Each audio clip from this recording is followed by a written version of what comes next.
the deliverance ministers in the Archdiocese of Zamis, and also a catechist of the said Archdiocese. He is also a graduate of a Master of Arts in Theology, an eye doctor. My dear brothers and sisters, our speaker for tonight is also a Catholic faith defender and currently a member of the CFD National Board of Governors. Let us all welcome Dr. Jose Gonzalo M. Diching. Thank you, Sister Ginalisa, for the introduction. Mga kapatid, mga kasamahan natin sa CFD, good evening sa inyo. Sa mga nagsusubaybay, good evening sa lahat. Isang karangalan na maimbitahan na mag-lecture. At unahan ko na, yung level ng lecture ko ngayon, mga kapatid, ay catechist level. No? Don't expect too much, ha? Okay. Yung binigay sa akin ni Brother Wendell na topic is about the doctrine of the Immaculate Conception. I will try to explain it as simple as possible. For the target is for the layman to understand. Okay. So, ang Immaculate Conception, isa ito sa Marian dogma natin, no? Na si Mama Mary, nung siya ay kinonceive, no? Siya ay hindi na nadamay ng original sin or yung kanyang mancha or stain. Yung immaculate, ang meaning nun ay walang bahid, walang stain. Pero yung iba, they mistakenly, ito parati ang misunderstanding. No? Pag nakarinig ng Immaculate Conception, akala nila si Mama Mary ay nabuntis na without the intervention of human father. Bali si Jesus, binuntis niya si Jesus na walang human father. Akala ng iba, yun ang Immaculate Conception. Pero yung Immaculate Conception, i-explain natin sa ating mga constituents, si Mama Mary mismo. Nung siya ay binuntis, kinonceive pa lang siya during conception, hindi na siya nabahira ng original sin. Na-preserve siya. Kasi lahat ng tao, automatic, mula pagkatapos ng fall ni Adan at saka ni Eve, automatic lahat ng tao ng kanilang mga lineage, may original sin na. Pero siya, hindi. Okay. So, ano yung nangyari sa mga tao after the fall? After the fall of Adam and Eve?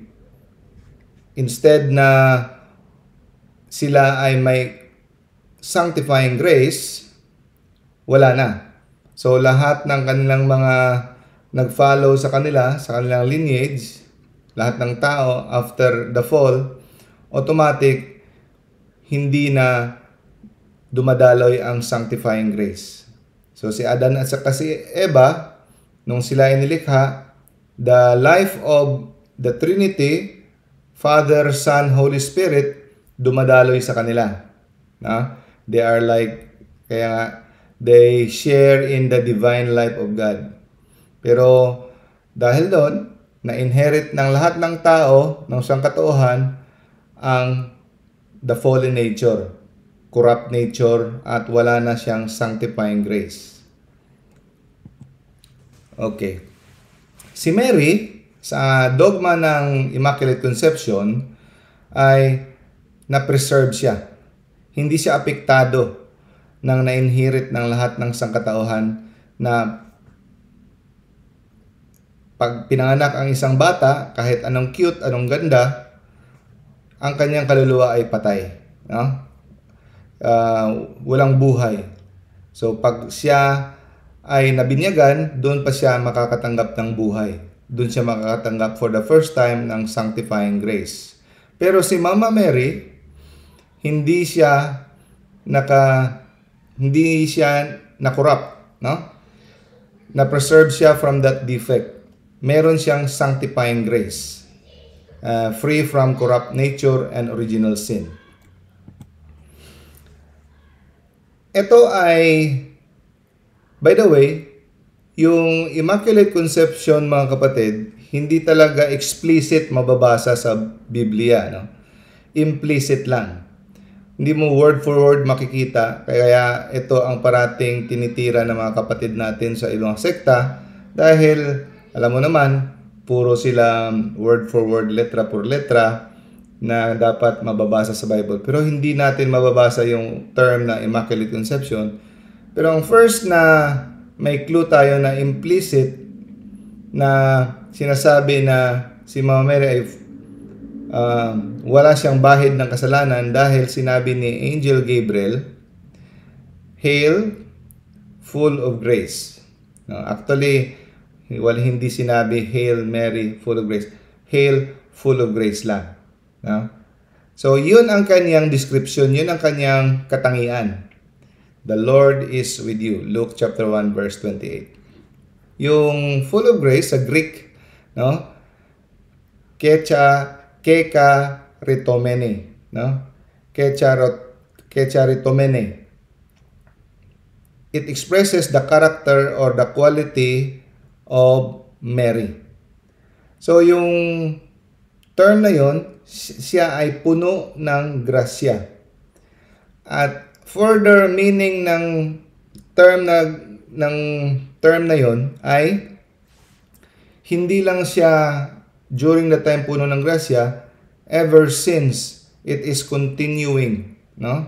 From the past up to the present until the end, it is actively being filled with grace. Yun ang katangian ni Mary. Ang kaniyang unique character. She is full of grace. So, permanent. Hindi lang during the time na inanunsyo ng anghel, kundi hanggang sa huli, no, ng kanyang buhay, she is full of grace. Hindi yon resulta ng announcement ng anghel na doon lang siya nagsimulang nagkaroon ng grasya. So ever since, no, andun na ang grasya in the moment of her conception. So ang objection ng mga Protestant, ng ating mga kapatid, ay lahat tayo nagkasala. Romans chapter 3 verse 23. Bakit sabihin nyo na si Maria walang bahid ng kasalanan? Sinabi ng Bible napakalinaw na all have sinned. Tapos sinabi pa niya sa Luke chapter 1 verse 47, my spirit rejoices in God my Savior. Siya nangangailangan ng Savior. Di ba? Totoo yan, mga kapatid. Si Mama Mary nangangailangan ng Savior. No? Lahat ng tao nangangailangan ng Savior. Hindi niya kayang isalba ang kanyang sarili.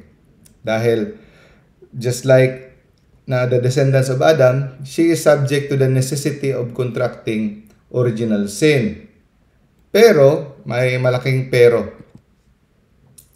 Dahil sa special, the term diyan, mga kapatid, is special. No? Ibang klase na intervention, hindi ordinaryo. She was preserved from the stain of original sin. So, siya ay iniligtas pa rin. Kailangan niya pa rin ng Savior. Pero yung pagkaligtas sa kanya, ibang klase. Unique. No? Hindi kagaya sa atin. Paano ba siya niligtas? Paano ba siya sinave? No? Ang tawag doon ay anticipation. Hindi pa nangyayari, inunahan na. Niligtas na siya, hindi pa siya nahulog. No? Kung sa example pa, hindi pa siya nahulog sa kaputikan, iniligtas na siya. She was redeemed. Pag may nagtanong sa'yo, niligtas ba siya? Kailangan ba niya ng Savior? Yes, kailangan niya ng Savior. But by special way of anticipation. So, ang analogy dyan, mga kapatid, May isang tao, nahulog sa kaputikan, iniligtas siya, hinila siya palabas na putik. Yun, ang sa atin lahat, yon ang pagkaligtas sa atin. Nahulog tayo sa putik, nabasa na tayo ng stain ng original sin, no? Niligtas tayo at napuno tayo ng sanctifying grace. Pero si Mama Mary, iba. Hindi pa siya nahuhulog, mahuhulog na sana, pero pinigilan siya na hindi siya mahulog. Hinawakan siya sa likod, this is just an analogy, no? Para hindi siya mabasa sa putik. So, ang kanyang ang saving method ay anticipation, no? Hindi pa siya nahuhulog, hinatak na siya, no? So, she was prevented from getting stained by the mud in the first place. Itong analogy na to, mga kapatid, ito ay ginamit na ng mga early Christians, have been used for 1,000 years to explain how Mary was saved by Jesus Christ. So pag may nagtanong sa inyo, ito yung illustration. Itong illustration na to, ginagamit na to matagal na kahit ng mga church fathers. Okay. So sabi sa Catechism of the Catholic Church, paragraph 492, no? Ang kanyang pagkaligtas, ang pag-redeem sa kanya is in a more exalted fashion, no? Dahil sa merit ng kanyang anak, na ating Panginoong Hesukristo. Kaya, siya ang pinaka may karapatan na magsabi to call her son her Savior.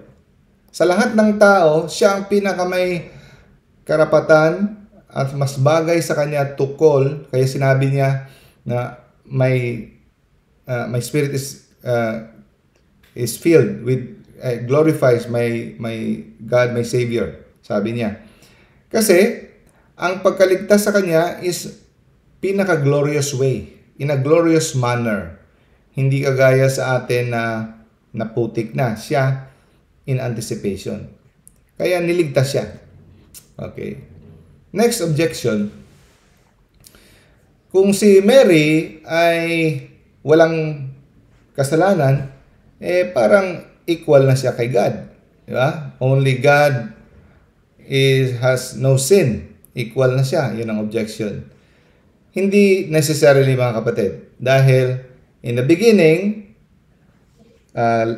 alalahanin natin na God created Adam and Eve without sin. Si Adam at saka si Eve, walang sin yun. At saka yung mga angels without sin. Pero lahat sila, they are not equal to God. Diba? At speaking about Adam and Eve, when you read the Bible, especially the Old Testament, no? Dapat tayo familiar sa tinatawag na typology. Yung sinabi ni Saint Augustine na the old is revealed in the new and the new is hidden in the old. So, may mga counterpart yung karakter doon sa Old Testament sa New. Kagaya yung Passover, di ba? Yung pinipintal ng dugo yung doorpost ng blood of the lamb. Yun ay nagpiprefigure, it is a type of the blood of the lamb which is fulfilled in the Eucharist by Jesus. Kaya hindi na tayo nagpipintal ng blood ngayon dahil fulfilled na yan sa Eucharist. Kagaya din dito, si Jesus, nasa Bible talaga yan, no? Mababasa talaga natin, Jesus is the new Adam. Implicit, makikita natin sa Bible, hindi letra por letra, but that Mary is the new Eve. Kasi may i-explain natin bakit siya new Eve, no? At bakit ba napunta tayo Immaculate Conception in new Eve? Dahil alam na natin na si Eve at saka si Adan, nung nilikha sila, wala silang kasalanan. So kung si Jesus walang kasalanan, si Mama Mary, it follows, because she is the new Eve, wala din siyang kasalanan, no?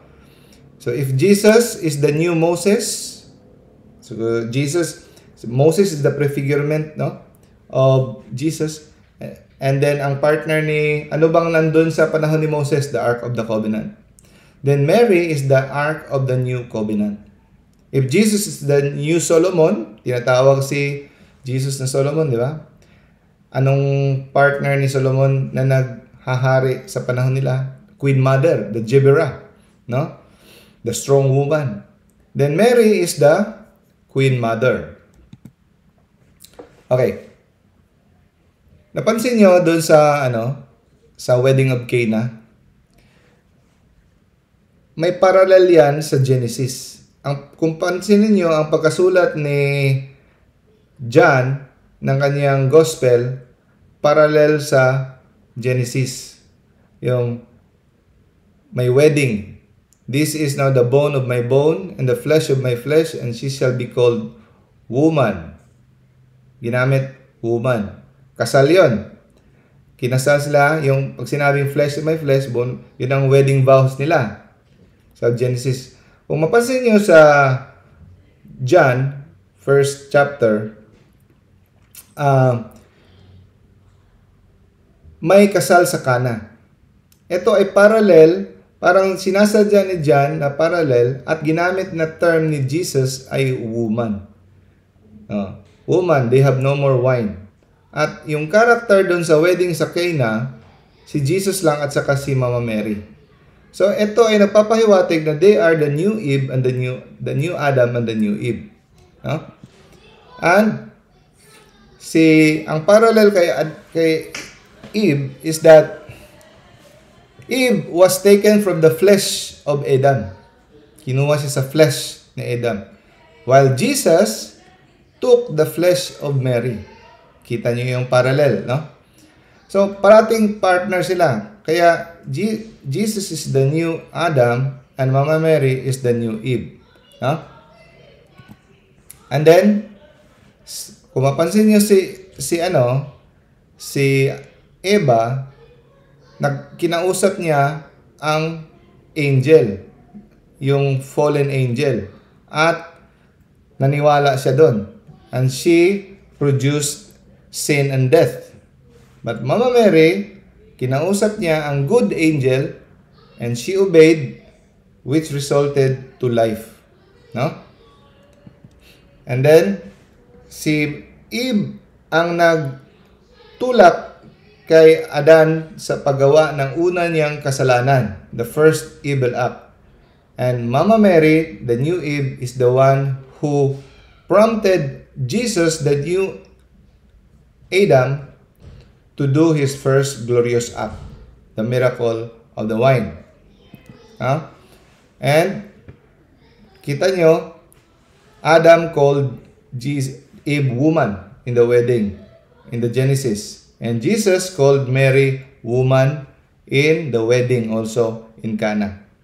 Hindi yan coincidence, sinadya yan ni St. John. And also,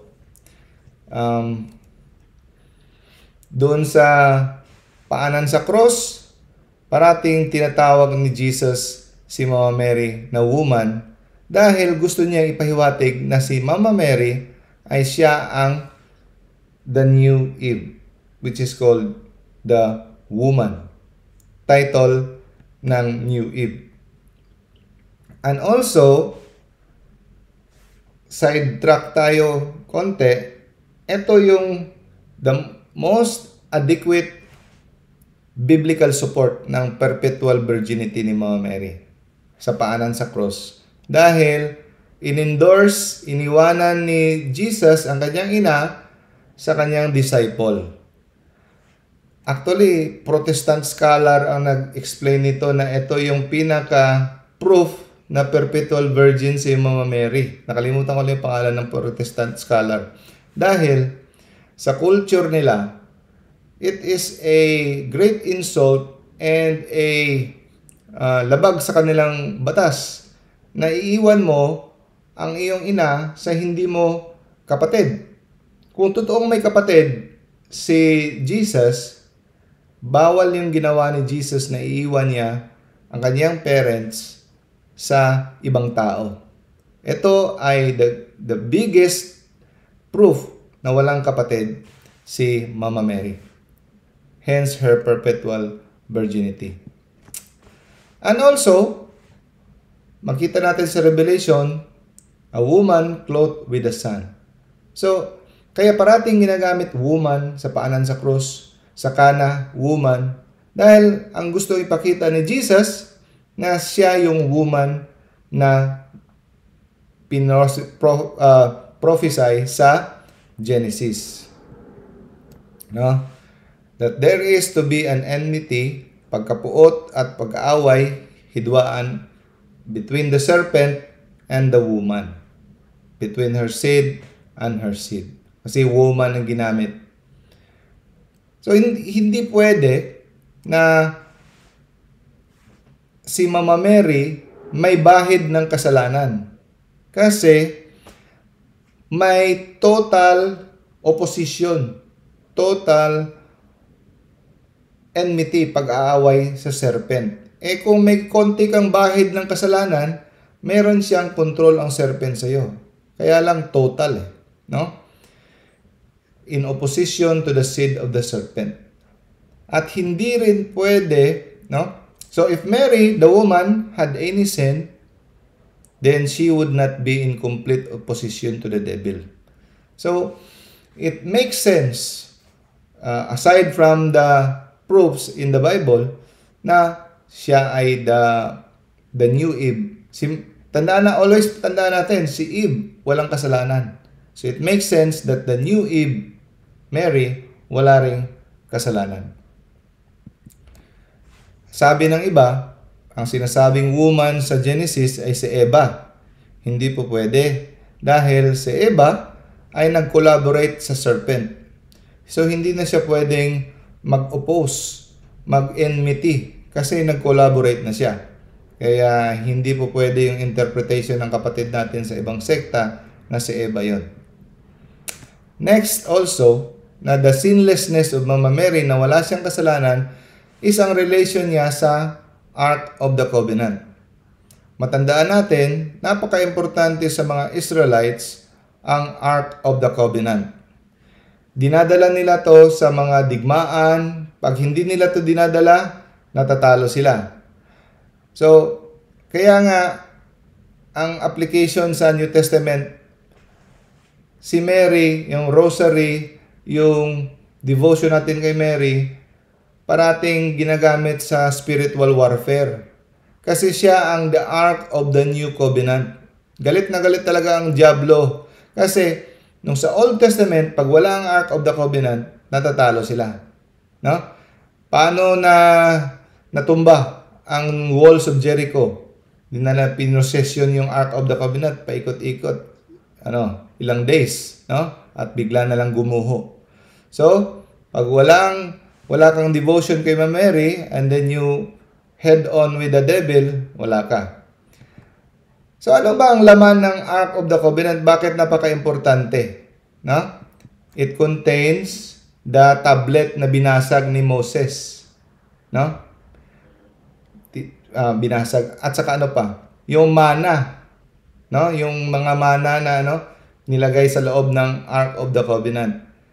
At nakalagay din doon yung staff ni Aaron, yung may mga konting mga buds ng namulaklak ng kanyang staff.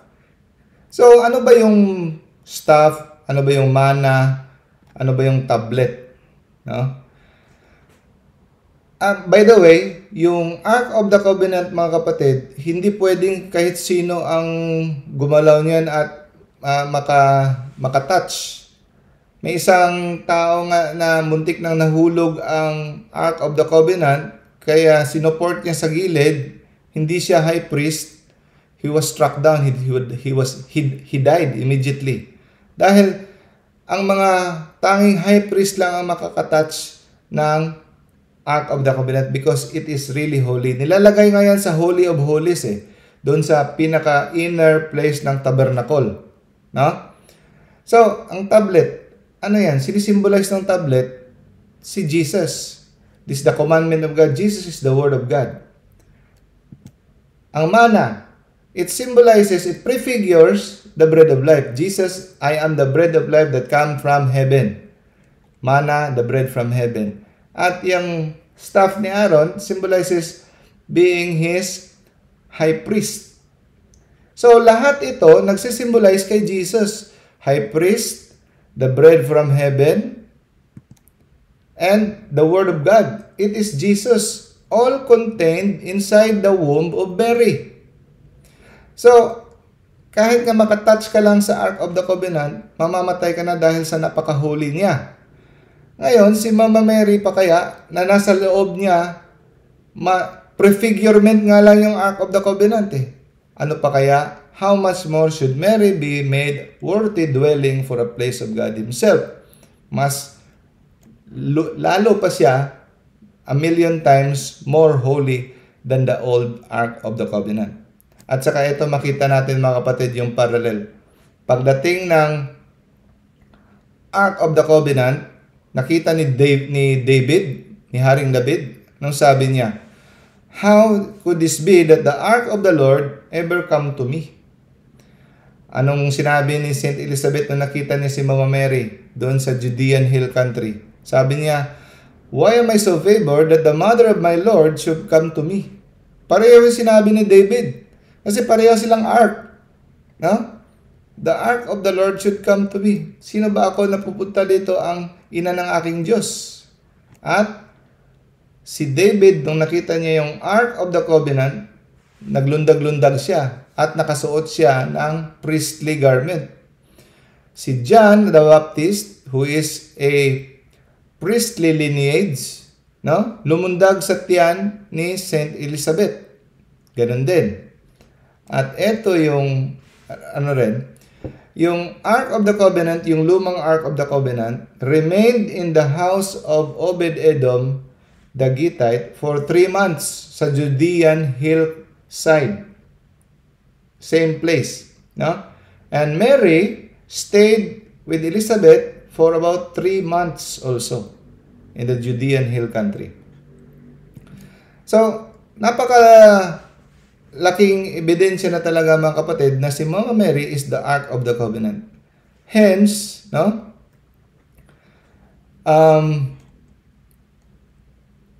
She is really sinless. Ark of the Covenant pa nga lang eh. Very holy na, di ba? And, ano bang sinabi sa Exodus? No? Sa Ark of the Covenant. The cloud covered the tent of meeting. The glory of the Lord filled the tabernacle. Moses could not enter the tent of the meeting because the cloud had settled on it. The glory of the Lord filled the tabernacle. So, ang cloud nagsettle at saka the glory of the Lord filled the tabernacle. Anong nangyari doon sa Annunciation? The angel answered, the Holy Spirit will come on you and the power of the Most High will overshadow you. Parang parallel din sa nangyari sa yung tinabunan ng cloud, overshadow of the glory of the Lord. At si Mama Mary during the Annunciation, the Holy Spirit will come on you and the power of the Most High will overshadow you. So, many parallels. Next objection ay, sabi ng mga kapatid natin ay inimbento lang daw ito yung dogma ng Immaculate Conception in 1854 ni Pope Pius IX. No? Pero nagkamali sila ng pag-intindi, mga kapatid, ng promulgation ng dogma. Hindi ibig sabihin na 1854 dinefine, dun pa lang inimbento ang turo. Ibig sabihin nito, mula pa sa kapanahonan ng mga apostolic times, ito ay understood na. Lahat na to ng common knowledge na ito, pero finormalize na lang ni Pope. No? Finormalize na lang na maging dogma na official na teaching. Kasi usually ang doctrines or dogma pinoformalize pag mayroong controversy para mawawala ang pagkalito at isa rin sa rason para matulungan ang faithful na mabigyan ng encouragement for the devotion, for an already existing belief. No? Kagaya ng sinabi sa Matthew 28, all authority in heaven, on earth has been given to me. So, teaching them to obey everything I have commanded you. So, ang simbahan ang may authority to teach. No? It is the pillar and foundation of the truth. So, yun lang mga kapatid. Exactly 30 minutes. Thank you, thank you.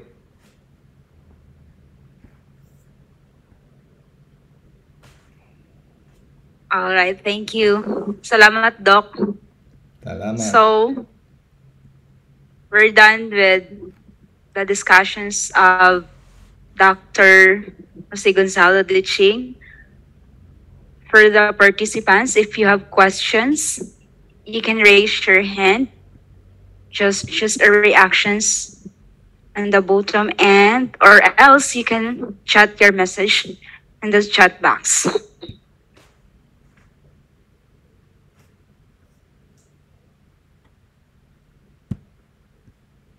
So, questions?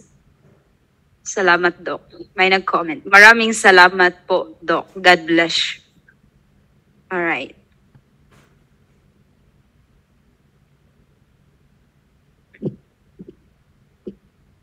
So, the topic of Doc Dino is all about Mother Mary, the Immaculate Conception of the Blessed Virgin Mary and her perpetual virginity. So, we Catholics have